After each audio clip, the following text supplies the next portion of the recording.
ஹல்லேலூயா. அப்போ கர்த்தருடைய பிள்ளைகள் நம்முடைய ஸ்தானத்தை நாம் தெரிந்து கொள்ள வேண்டும்.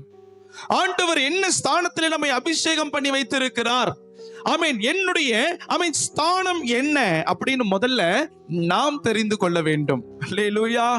இன்னைக்கு நிறைய கர்த்தருடைய பிள்ளைகள் தன்னுடைய ஸ்தானத்தை தெரிந்து கொள்ளாததினாலே தான் நம்முடைய வாழ்க்கையில அநேக போராட்டங்கள் ஏற்படுகிறது. தாவீது என்கிறதான பேரரசன் அவன் தன்னுடைய ஸ்தானத்தை அவன் தெரிந்து கொள்ளாமல் போனான். ஆரம்பத்துல ஆண்டவருக்காக வைராகியமாய் பெலிஸ்தியர்களிடத்துல ஆண்டவருக்காக எதிர்த்து நின்னான். கோலியாத்தினிடத்துல ஆண்டவருக்காக எதிர்த்து நின்னான். அப்படி அநேக யுத்த வீரர்களுக்காக, அநேக பராக்கிரமசாலிகளை எதிர்த்து நின்று ஆண்டவருடைய நாமத்தை மகிமைப்படுத்தினதான தாவீது நாட்கள் போக போக போக அந்த ஆதி அன்பை விட்ட இந்த தாவீது இருக்க வேண்டிய இடத்துல இல்லாம எங்க இருக்கிறார்? எருசலேமிலே தங்கி இருக்கிறார்.